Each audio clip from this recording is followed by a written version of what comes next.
नमस्कार दोस्तों, हमारे YouTube चैनल गुरुजी से पढ़ो में आपका हार्दिक स्वागत है।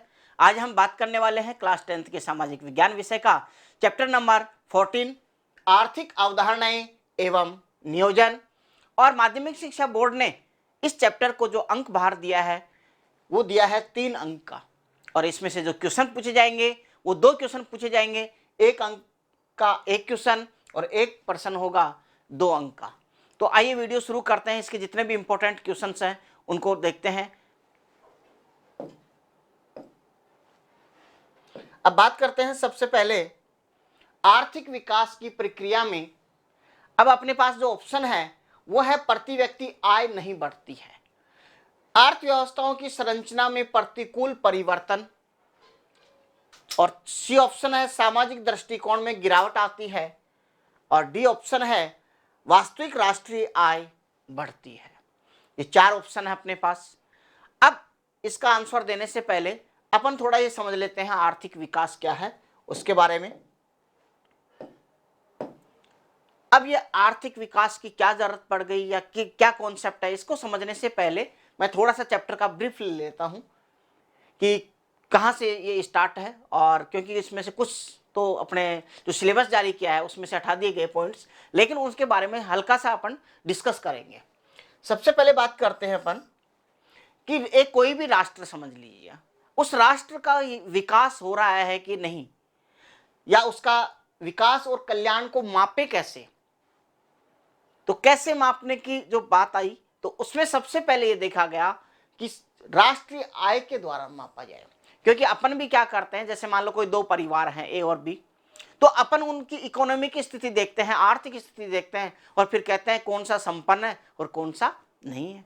तो देशों के लेवल पे भी यही देखा गया। तो सबसे पहले राष्ट्रीय आय के आधार पे ये देखा गया कि कौन सा देश विकास कर रहा है और कौन सा नहीं। लेकिन ये जो कॉन्सेप्ट आया उसमें क्या है, आर्थिक कल्याण जो है ये उपयुक्त माप नहीं है, और जनसंख्या में जो परिवर्तन का प्रभाव है ये इसके माध्यम से नहीं जाना जा सकता। इसलिए इस कॉन्सेप्ट को अपन ने नहीं मान रहे। इसके माध्यम से हमें पता नहीं चल पा रहा कि राष्ट्र विकास कर रहा है या नहीं कर रहा। फिर दूसरा आया कि प्रति व्यक्ति आय के आधार पर देखा जाए कि देश विकास कर रहा है या नहीं। ये प्रति व्यक्ति जो आय है ये जनसंख्या में परिवर्तन के जो प्रभाव है उसको तो बता पा रही है, लेकिन यह भी विकास और जो कल्याण का माप है वो पर्याप्त रूप से नहीं हो पा रहा इसके माध्यम से भी। तो ये दोनों ही राष्ट्रीय आय जो प्रति व्यक्ति आय है, इन दोनों को ही आर्थिक वर्दी में सम्मिलित किया गया कि राष्ट्रीय आय और प्रति व्यक्ति आय बढ़ रही है या नहीं बढ़ रही। लेकिन ये जो आर्थिक वर्दी है ये बढ़ती हुई राष्ट्रीय आय और प्रति व्यक्ति आय है जिसमें गुणात्मक आयाम नहीं है। इससे ये तो पता चल रहा है कि राष्ट्रीय आय बढ़ रही है, प्रति व्यक्ति आय बढ़ रही है, लेकिन लोगों में गुणात्मक आयाम है जो, या गुणात्मक जो विकास है वो हो रहा है या नहीं। और उसके बाद में हम क्योंकि लोग क्या चाहते हैं उनके बारे में हमने देखा, तो लोग केवल क्या चाहते हैं, बेहतर आय नहीं चाहते, केवल इनकम ही नहीं चाहते, इनकम के साथ क्या चाहते हैं, वे सुरक्षा चाहते हैं अपनी, वो सम्मान चाहते हैं, आदर चाहते हैं, सम्मानता चाहते हैं, स्वतंत्रता चाहते हैं, ऐसे गुणों को भी वो चाहते हैं। और आप जानते हैं राष्ट्रीय आय और प्रति व्यक्ति आय के माध्यम से इनको नहीं मापा जा सकता कि कौन से देश में नागरिक को कितनी सुरक्षा मिल रही है, कितना उनका सम्मान होता है, कितनी समानता है, कितनी स्वतंत्रता है, ये इनके माध्यम से नहीं मापा जा सकता। इसलिए अब इनको कैसे मापा जाए, तो नया कॉन्सेप्ट उभर के आया कि आर्थिक विकास देखा जाए। हालांकि आर्थिक विकास में आर्थिक वर्दी सम्मिलित है, आर्थिक विकास में आर्थिक वर्दी सम्मिलित है, साथ में ही उसका सामाजिक दृष्टिकोण, लोगों का सांस्कृतिक स्वरूप कैसा है, उत्पादन की तकनीक क्या अपनाई जा रही है, ये सारे भी इसमें सम्मिलित किए जाते हैं। किसमें, आर्थिक विकास में। अब आर्थिक विकास के अलावा या कहीं किसी राष्ट्र का विकास और कल्याण जानने के लिए आर्थिक विकास के साथ साथ कुछ और अवधारणाएं आई जिनके माध्यम से ये जाना जा सकता है कि देश जो है वो, या राष्ट्र जो है वो विकास कर रहा है या उसका कल्याण हो रहा है कि नहीं। इनके बारे में जानने के लिए अन्य जो अवधारणाएं आई वो आई साथ में सतत विकास, धारणीय विकास या पोषणीय विकास। इन तीनों का मतलब एक ही होता है। क्या मतलब है वो जानते हैं कि भावी पीढ़ी की आवश्यकताओं को ध्यान में रखते हुए वर्तमान की आवश्यकताओं को पूरा करना। यह तो ध्यान रखा जाए कि आने वाली पीढ़ी के लिए संसाधन समाप्त नहीं होने चाहिए, लेकिन वर्तमान में जो हमें जरूरत है वो भी हमें पूरी होनी चाहिए। दोनों चीजें ध्यान रखी जाती हैं। इसमें प्राकृतिक जो संसाधन होते हैं उसकी निरंतरता को बनाए रखते हुए आर्थिक विकास किया जाता है। तो ये जो अपना सतत विकास कहें, धारणीय विकास या पोषणीय जो विकास है, इसमें ये देखा जाता है कि संसाधन समाप्त नहीं होने चाहिए, आने वाली पीढ़ी को भी मिलने चाहिए, और लेकिन वर्तमान में विकास भी होना चाहिए। इसका मैं एक एग्जाम्पल के माध्यम से आपको समझाऊं। मान लीजिए कोई कागज फैक्ट्री है, क्या है, कागज इंडस्ट्रीज है, कागज फैक्ट्री है, और वह जो फैक्ट्री है इसको आपको पता है क्या जरूरत पड़ेगा। यदि कागज की फैक्ट्री है तो पेड़ों की जरूरत होगी, क्योंकि कागज किससे बनेंगे, पेड़ों से, पेड़ों की लुगदी चाहिए। तो मान लीजिए यहाँ पे ये वन क्षेत्र है, यदि ये यहाँ से हमेशा काटते जाए और फैक्ट्री में कागज बनता जाए तो एक दिन क्या होगा, ये पूरे वन समाप्त हो जाएंगे और फैक्ट्री में कागज बनना बंद हो जाएगा। लेकिन जो सतत विकास, जो धारणीय विकास क्या कहता है, ये ऐसे बताना चाहता है कि मान लीजिए ये पूरे वन है और इस वन को अपन कुछ भागों में डिवाइड कर लेते हैं इस तरीके से। पहली साल जब हम यहाँ पे फैक्ट्री में जब पेड़ काट के लाएंगे तो इस क्षेत्र से लेके आ गए, जैसे ये क्षेत्र है, यहाँ से काट के अपन इससे में फैक्ट्री में लाए और क्या बना लिया, कागज बना लिया। अब अगले वर्ष जो बी ये पार्ट है, बी वाला जो जंगल है, यहां से लेके आएंगे, लेकिन ए वाले में क्या करेंगे, ए वाले में वापस क्या लगा दिए जाए, पेड़ लगा दिए जाए। फिर इसी तरीके से नेक्स्ट ईयर सी पार्ट से इधर फिर डी। तो ऐसे यहां पे अपन वनों को यूज करते जाएंगे, नए वन साथ लगाते जाएंगे, तो आने वाले समय के लिए क्या होगा, ये जो प्राकृतिक संसाधन है ये कम नहीं होंगे। तो इसको ही कहा जाता है सतत विकास, धारणीय विकास, पोषणीय विकास। नेक्स्ट बात करते हैं समावेशी विकास। क्या होता है समावेशी विकास? समावेशी विकास का मतलब ये होता है कि विकास का जो लाभ है वो क्या होना चाहिए, समाज के सभी वर्गों को मिलना चाहिए, प्लस समाज के सभी वर्गों तक पहुंचना चाहिए। ऐसा नहीं हो कि वहां पे जाति, धर्म, भाषा, लिंग, क्षेत्र, गरीबी या शारीरिक असमता के आधार पर उन पे क्या हो, विकास से वंचित कर दिया जाए। ऐसा नहीं होना चाहिए। तो इसका मतलब ये हुआ कि विकास का जो इफेक्ट है, प्रभाव है, वह सभी लोगों तक होना चाहिए। इसमें जाति, धर्म, क्षेत्रीयता ये कहीं उसमें अड़चन नहीं करे। तो ऐसा जो विकास होता है इसको कहा जाता है समावेशी विकास। तीसरी जो अवधारणा है यह है मानव विकास। और मानव विकास जो अवधारणा आई है ये 1990 में ही आई है कि ये राष्ट्रों में तुलना का प्रभावी सूचकांक भी है। इसके माध्यम से जाना जा सकता है कि कौन सा देश विकास कर रहा है और कौन सा नहीं कर रहा। तो इसमें क्या, इसका थोड़ा सा देखते हैं कि 1990 में महबूब उल हक, ये एक पाकिस्तानी है, इनके नेतृत्व में संयुक्त राष्ट्र विकास जो कार्यक्रम है इसके द्वारा ये मानव विकास जो सूचकांक है ये बनाया गया। इस मानव विकास सूचकांक के 3 आयाम थे, या 3 आयाम हैं अभी भी। कौन कौन सा, ज्ञान, कि कितना ज्ञान है, कितने पढ़े लिखे हैं, मतलब एजुकेशन। दूसरा स्वास्थ्य, स्वास्थ्य में जीवन प्रत्याशा, और जीवन प्रत्याशा का मतलब यहाँ पे ऐसे होता है कि उसका जीवन काल कितना है, व्यक्ति यहाँ के कितने वर्ष तक जी पा रहे हैं स्वस्थ। और एक है जीवन स्तर। जीवन स्तर को मापते हैं वो प्रति व्यक्ति आय के आधार पर नापा जाता है कि लोगों का जीवन स्तर कैसा है। ये 3 आयामों के माध्यम से एक राष्ट्र के मानव जो हैं उनका मानव विकास कितना हो रहा है इसके बारे में जाना जा सकता है, और इसी के माध्यम से राष्ट्रों की तुलना की जा सकती है। ये यहाँ पे अपन ने अध्ययन किया। अब आप इसका स्क्रीनशॉट ले सकते हैं। मैं क्लीन कर देता हूं बोर्ड को, स्क्रीनशॉट ले लें।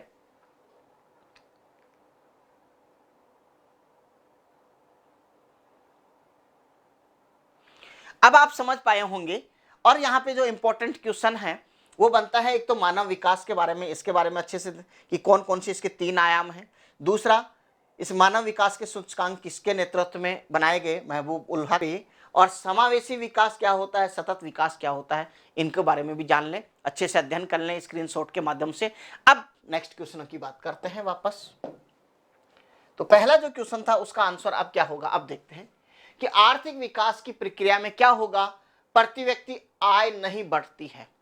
यदि नहीं बढ़ती है तो आपको पता है वर्दी कैसे कह सकते हैं इसको, तो इसका मतलब ये ऑप्शन तो गलत है। अर्थव्यवस्था की संरचना में प्रतिकूल परिवर्तन, ये भी गलत है। और सामाजिक दृष्टिकोण में गिरावट आती है, ये भी गलत है।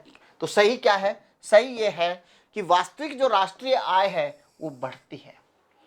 तो आर्थिक विकास में क्या होता है?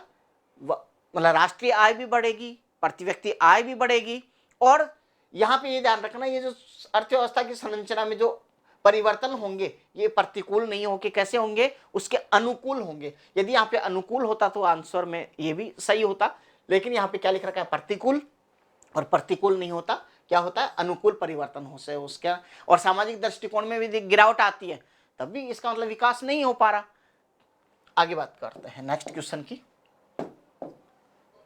प्राकृतिक संसाधनों की निरंतरता को बनाए रखते हुए जो आर्थिक विकास किया जाता है वह कहलाता है। अभी अपन ने पिछली स्लाइड में अध्ययन किया था अलग अलग कौन कौन से, एक समावेशी विकास के बारे में, सतत विकास के बारे में और मानव विकास के बारे में। जब आर्थिक विकास की जब अपन बात कर रहे थे, उसी के साथ में अपन ने ये तीनों अवधारणाएं भी पढ़ी थी, और उसके माध्यम से बात कर रहे हैं क्या कि प्राकृतिक संसाधनों की निरंतरता हो। अभी जो मैंने एग्जाम्पल दिया था फैक्ट्री, कागज फैक्ट्री का, इंडस्ट्री वाला, तो उसके अंदर क्या हो रहे थे? विकास कैसा हो रहा था? सतत। इसका मतलब अपना आंसर क्या होगा? सतत विकास। समावेशी विकास तो आपको जानते हैं कि विकास का प्रभाव है प्रत्येक व्यक्ति तक पहुंचना चाहिए। सतत, कंटिन्यूअस, मतलब प्राकृतिक संसाधन ऐसे कैसे बने रहने चाहिए। मानव विकास की अपन बात कर चुके हैं। नेक्स्ट, संयुक्त राष्ट्र विकास कार्यक्रम द्वारा तैयार मानव विकास सूचकांक, जो मानव विकास सूचकांक बनाया गया, इसके महत्वपूर्ण आयाम क्या क्या हैं? अभी अपन स्लाइड में देख चुके हैं। अब यहाँ पे बात करते हैं। ऑप्शन में ए है ज्ञान, बिल्कुल सही है। जीवन स्तर, प्रति व्यक्ति आय के अकॉर्डिंग देखा जाता है, ये भी सही है। और जीवन प्रत्याशा, उसका स्वास्थ्य है। ये तीनों ही क्या है? उसके महत्वपूर्ण आयाम है। इसलिए अपना जो राइट आंसर होगा वो क्या होगा? उपरोक्त सभी। नेक्स्ट, एक बार इसका स्क्रीनशॉट ले लीजिए।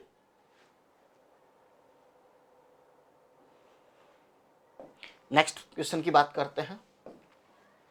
किसके नेतृत्व में मानव विकास के स्तर को मापने के लिए सूचकांक तैयार किया गया? अब यहाँ पे क्वेश्चन है कि जो मानव विकास के सूचकांक बनाए गए थे ये किसके नेतृत्व में बने थे? अभी अपन पिछली स्लाइड में अध्ययन कर चुके हैं कि मानव विकास सूचकांक 1990 में किसके नेतृत्व में? महबूब उल हक के नेतृत्व में बनाए गए थे। नेक्स्ट, राष्ट्रीय स्तर पर आर्थिक नियोजन की तकनीक सर्वप्रथम किसके द्वारा अपनाई गई?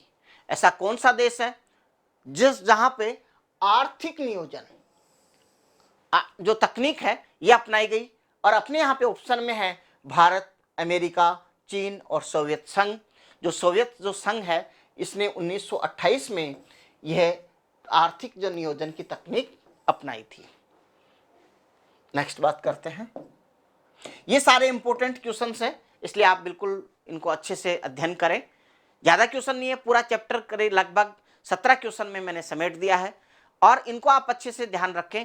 पूरा क्वेश्चन 100% आएंगे, इसमें से जो पर्सन पूछे जाएंगे दो, अपने जो 17 क्वेश्चन अध्ययन कर रहे हैं इसके अलावा बाहर कोई भी नहीं आएगा। हेराल्ड इकोनॉमी ऑफ इंडिया नामक पुस्तक किसके द्वारा लिखी गई? और इसका जो आंसर है वो है सर एम विश्वेश्वरैया। इन्होंने ये पुस्तक लिखी थी, हेराल्ड इकोनॉमी ऑफ इंडिया।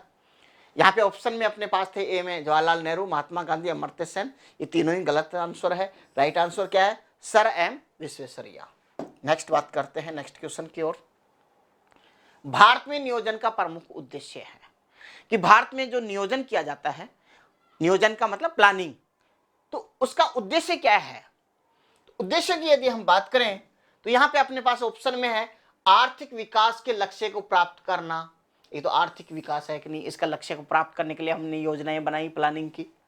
गरीबी की समस्या को समाधान की कि गरीबी कम हो, इसके समाधान के लिए हमने क्या की? नियोजन किया, प्लानिंग की। और आय की समानता को कम करना, आय की असमानता, यहाँ पे ऑप्शन में एक टाइपिंग मिस्टेक हो गई, आय की जो असमानता है ये कम हो जाए। तो ये तीनों ही ऑप्शन सही है, इसलिए अपन क्या करते हैं? प्लानिंग करते हैं। और यहाँ पे राइट आंसर क्या होगा? उपयुक्त सभी। नेक्स्ट बात करते हैं। अब जो अपन ने पढ़े थे, तीन तो ऑप्शन दे रखे थे, लेकिन इसके अलावा भी जो अपनी प्लानिंग है, जो नियोजन होता है, उसके उद्देश्य होते हैं। तो हो सकता है इन तीन के अलावा अन्य ऑप्शन में होते तो अपन आंसर नहीं दे पाते। इसलिए अपन इसके जो भारत में नियोजन के जो प्रमुख उद्देश्य हैं उन सभी का एक एक करके अध्ययन कर लेते हैं। यहाँ पे एक तो आर्थिक विकास के लक्ष्य को प्राप्त करना, जो अपन देख चुके, गरीबी की समस्या का समाधान, ठीक है, आय की असमानता को कम करना, ये तीनों ऑप्शन तो उसमें क्वेश्चन में थी। इसके आगे बात करते हैं, उपलब्ध जो मानवीय पूंजी है उसका कुशलतम उपयोग करना। जो मानवीय पूंजी है उसका कुशलतम उपयोग मतलब रोजगार के अवसरों का विस्तार करना, जिससे क्या है कि जो मानवीय पूंजी है वह क्या कर सके, रोजगार कर सके और देश का विकास हो सके। सभी क्षेत्रों में आत्मनिर्भरता प्राप्त करना, यह हमारा प्लानिंग का उद्देश्य है, और विशेष तौर से खाद्यान्न के रूप में और औद्योगिक जो कच्चा माल है इसके रूप में हम आत्मनिर्भरता प्राप्त करना जो चाहते हैं, या अपनी जो उद्देश्य था किसका, नियोजन का। परंपरागत भारतीय अर्थव्यवस्था का आधुनिकीकरण, जो परंपरागत भारतीय अर्थव्यवस्था थी उसका मतलब आधुनिकीकरण करना। शिक्षा एवं स्वास्थ्य सेवाओं का विस्तार करना, जो शिक्षा है, स्वास्थ्य सेवाएं, इनका विस्तार करना।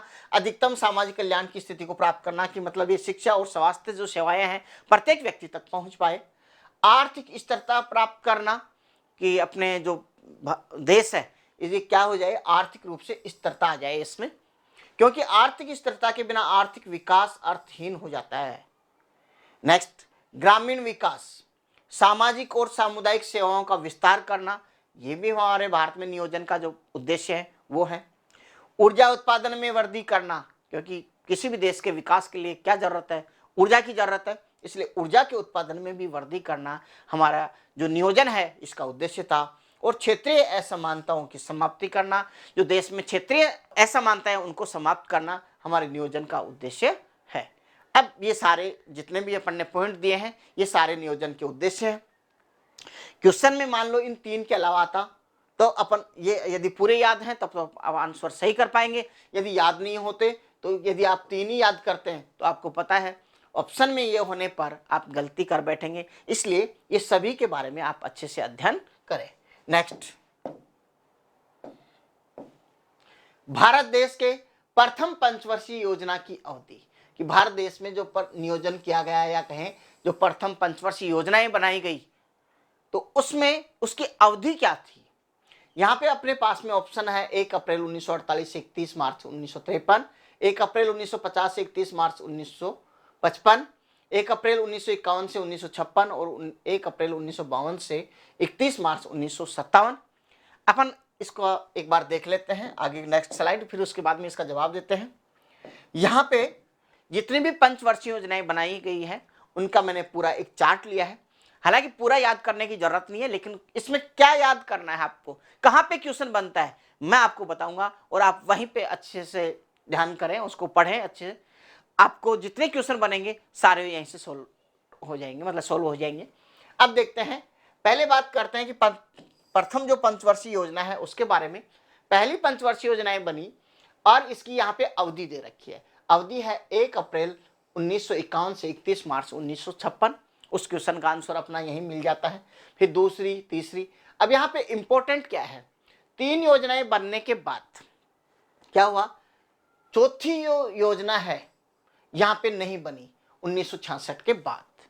66 से 1 अप्रैल 1966 से लेके 31 मार्च 1969 तक यहाँ पे योजनाएं नहीं बनाई गई, और योजनाएं नहीं बनाई गई इसलिए इस काल को कहा जाता है योजना अवकाश।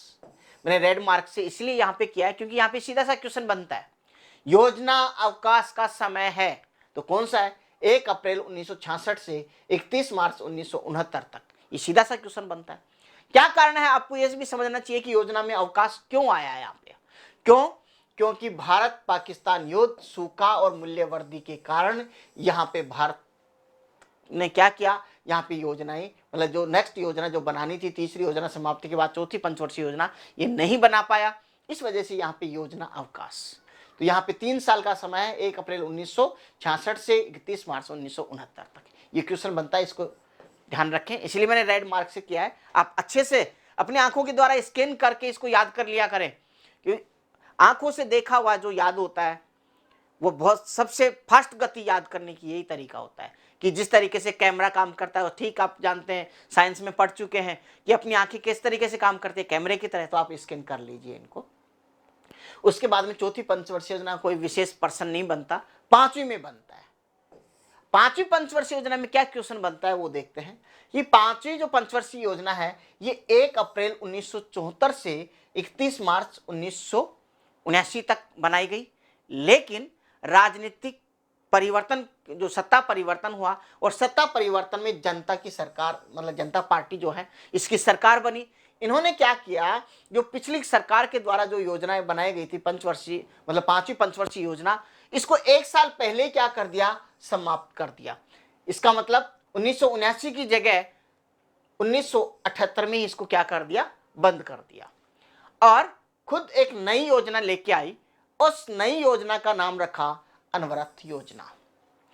और ये अनवरत जो योजना है ये 1 अप्रैल 1978 से 31 मार्च 1983 के लिए बनाई गई थी। अनवरत योजना क्या होती है इसके बारे में बात करें। अनवरत योजना का मतलब ये होता है, इन्होंने जैसे मान लो 5 साल का योजना बनाई, जैसे ही पहला साल खत्म होगा ये नेक्स्ट अगले छठे साल के रूप में ऐड हो जाएगा। दूसरा साल खत्म होगा, इसके जो उद्देश्य थे वो उसके नेक्स्ट 7 ईयर्स पे ऐड हो जाएंगे। इस तरीके से ये बिल्कुल अनवरत कंटिन्यूस चलती रहेंगी और जो भी इसमें कमियां आई उसमें सुधार कर लिया जाएगा। इस तरीके की जो ये योजना थी यही थी अनवरत योजना। लेकिन इतने में क्या हुआ कि इन्होंने जो योजना बनाई थी, सरकार क्या हुई, सत्ता परिवर्तन हो गया, सरकार चेंज हो गई और 1980 में क्या हुआ, कांग्रेस सरकार वापस आ जाती है। कांग्रेस सरकार जैसे ही वापस आती है तो क्या करती है कि ये जो अनवरत योजना थी 80 में आ रही है वापस, तो इसमें इन्होंने क्या किया, अनवरत योजना का जो 1 वर्ष था, क्योंकि इन्होंने कम किया था जनता सरकार ने, तो 1 वर्ष ये 1978 से 79 का जो समय है इसको तो क्या किया, 5वीं योजना में वापस ऐड कर दिया। और 1980 1 अप्रैल 1980 से 31 मार्च 1985 के लिए क्या बना दी, छठी योजना बना दी। 1 वर्ष और बच रहा है, उस 1 वर्ष के लिए 1979-80 के लिए 1 वर्षीय योजना रख दी और इस तरीके से इन्होंने क्या कर दी, छठी पंचवर्षीय योजना प्रारंभ कर दी। तो यहां तक आपको समझ में आ गया होगा। नेक्स्ट आगे बात करते हैं। एक और क्वेश्चन बनता है कि अंतिम पंचवर्षीय योजना कौन सी थी, वो है यहाँ पे 12वीं पंचवर्षीय योजना। 12वीं पंचवर्षीय योजना के जो उद्देश्य थे वो था तीव्र समावेशी और धारणीय विकास करना, और ये रही 1 अप्रैल 2012 से 31 मार्च 2017 तक पंचवर्षीय योजना। तो कुल मिला के ये 12 पंचवर्षीय योजनाएं थी। प्रमुखतः जो क्वेश्चन बनते हैं अपन यहाँ पे देखिए, पहली पंचवर्षीय योजना में, उसके बाद में ये योजना अवकाश आता है, इसके बारे में, एक 5वीं पंचवर्षीय योजना का, एक अनवरत योजना का, और उसके बाद में ध्यान रखें 1 अप्रैल 1990 से 1992 तक राजनीतिक अस्थिरता के चलते क्या हुआ, यहाँ पे राजनीतिक कारणों से यहाँ पे कोई पंचवर्षीय योजनाएं नहीं बनी, और उसके बाद अंतिम ये याद रखें 12वीं पंचवर्षीय योजना। आप इसका स्क्रीनशॉट ले लीजिए।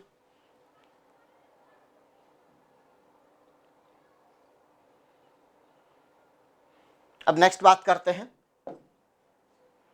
अब उसी क्वेश्चन का जवाब देते हैं कि भारत देश के प्रथम पंचवर्षीय योजना की अवधि क्या है। अभी आप पढ़ चुके हैं, तो यहाँ पे आंसर अपना होता है 1 अप्रैल 1951 से 31 मार्च 1956। नेक्स्ट क्वेश्चन की तरफ।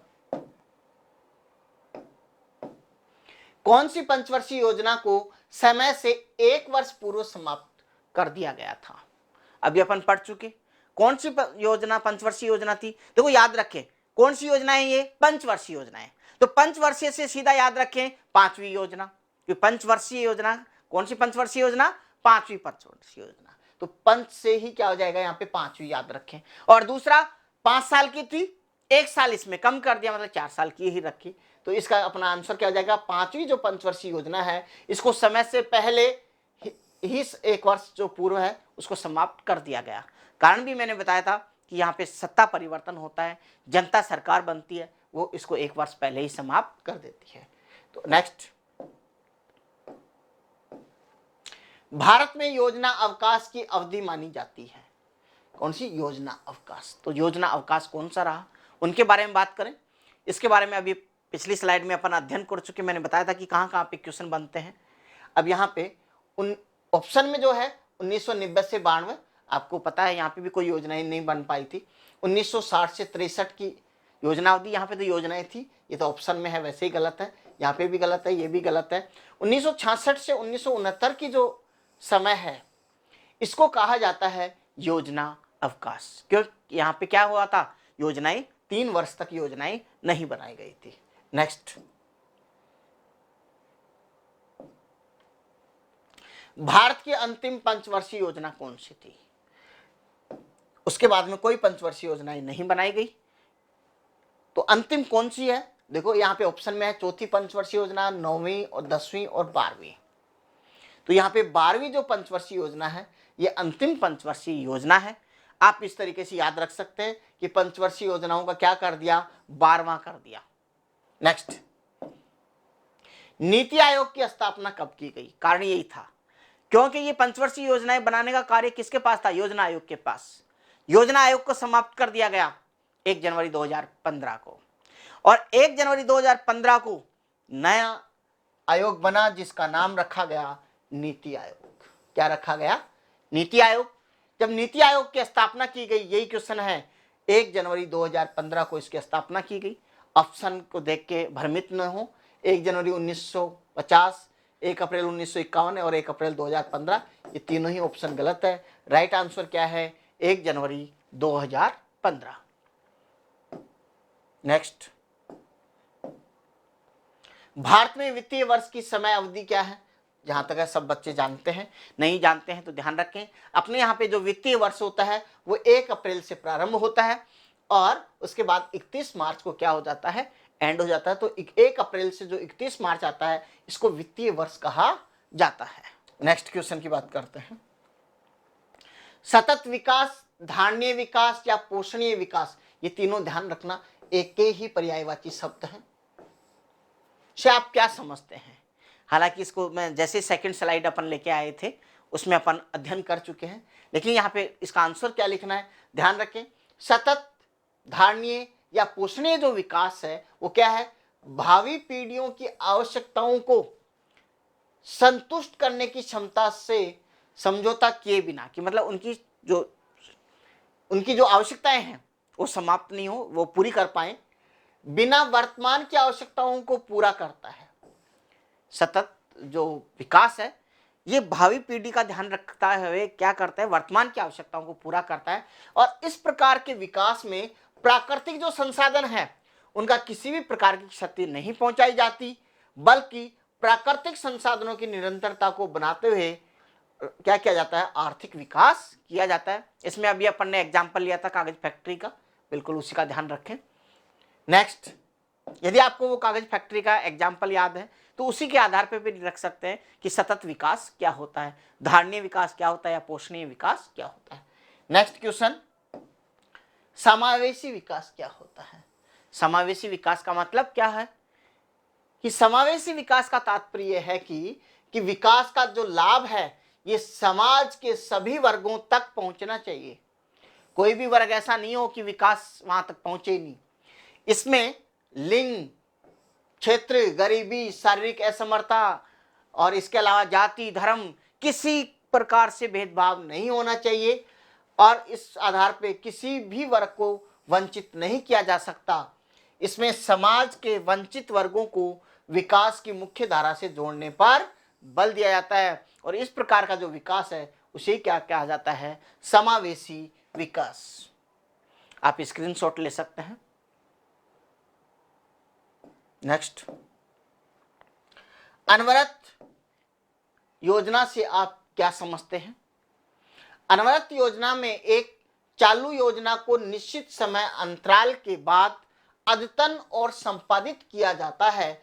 इसमें चालू योजना के उद्देश्यों, अनुमानों, संसाधन आवंटन और योजना की समय अवधि को परिवर्तित करने की लोचशीलता होती है। इसका मतलब यह है, जैसा कि मैंने पहले बात की थी, अनवरत योजना का मतलब यह है कि जैसे 5 साल के लिए योजना बनाई गई, 5 साल की योजना के अंदर पहले जैसे ही पहला वर्ष समाप्त हुआ, इसको मैंने बताया था कि 6वें वर्ष के स्थान पर रख देंगे। इसमें जो भी संशोधन करना होगा वो अपन कर सकते हैं। तो इस तरीके की जो योजनाएं है इसको क्या कहा जाता है? अनवरत योजना। इसमें बार बार आपको योजना बनाने की जरूरत नहीं है, बस जैसे वर्ष समाप्त हुआ, आप अगले वर्ष इसमें नेक्स्ट यहाँ पे जोड़ते चले जाएं और इसमें जो भी संशोधन करना है आप कर सकते हैं। नेक्स्ट, नीति आयोग। अब यहाँ पे क्वेश्चन बनता है, जैसे कि अपन पहले एक तो कर चुके थे कि इसकी नीति आयोग के जितने पर्सन बनते हैं, बहुत कम पर्सन है, इतने 4 पर्सन है, तो आप अच्छे से यहाँ पे याद कर सकते हैं। एक तो क्या है, इसकी स्थापना का, तो स्थापना याद रखें 1 जनवरी 2015 को की गई थी, और जैसे ही 1 जनवरी 2015 को नीति आयोग की स्थापना की गई थी, याद रखें योजना आयोग को क्या कर दिया गया, समाप्त कर दिया गया। अब इसके अध्यक्ष, उपाध्यक्ष और मुख्य कार्यकारी अधिकारी हैं। इन तीनों से संबंधित भी क्वेश्चन पूछा जा सकता है कि नीति आयोग के अध्यक्ष कौन है, या उपाध्यक्ष कौन है, या इसके मुख्य कार्यकारी अधिकारी कौन है। इन तीनों के नाम अपन जान लेते हैं। हमेशा याद रखें नीति आयोग का जो अध्यक्ष होता है वह हमेशा जो भी पीएम होगा, और वर्तमान में पीएम कौन है, नरेंद्र मोदी, तो इसलिए इसका अध्यक्ष कौन है, नरेंद्र मोदी। जो इमेज आप सब जानते हैं, बताने की जरूरत नहीं है, लेकिन इमेज इसलिए लिए है कि आपकी आंखें स्कैन अच्छे से कर पाए। दूसरा है उपाध्यक्ष। उपाध्यक्ष जो है वह है डॉक्टर राजीव कुमार। आप अपनी बुक से मैच मत करिए इसको, कि बुक से मैच करोगे तो आपको यहाँ पे राजीव कुमार का नाम नहीं मिलेगा, पनगड़िया का नाम मिलेगा। लेकिन ध्यान रखें पनगड़िया के बाद ये बन चुके हैं डॉक्टर राजीव कुमार यहाँ इसके उपाध्यक्ष। उन्होंने इस्तीफा दे दिया था, तो उसके बाद कौन बन गए, डॉक्टर राजीव कुमार, तो ये याद रखें। नेक्स्ट, मुख्य कार्यकारी जो अधिकारी हैं वो है श्री अमिताभ कांत। तो तीनों ही इंपॉर्टेंट क्वेश्चन है, इनको देख लीजिए और चाहो तो आप स्क्रीनशॉट ले लीजिए।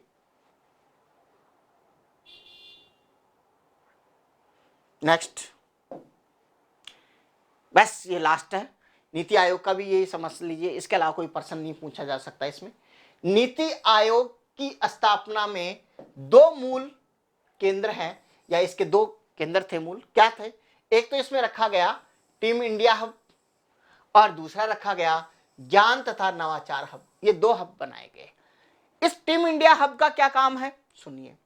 राज्य जो सरकार है उनको केंद्र सरकार के साथ शामिल करने का कार्य टीम इंडिया हब का है, और ज्ञान तथा जो नवाचार हब है इसका कार्य नीति आयोग की थिंक टैंक क्षमताओं को मजबूत बनाता है। इनका कार्य क्या है, थिंक टैंक के रूप में कार्य करने का है, मतलब उन नए नए आइडियाज देना, नए विचार देना, ये सारा काम ज्ञान तथा नवाचार हब का है। आप इसका भी स्क्रीनशॉट ले सकते हैं।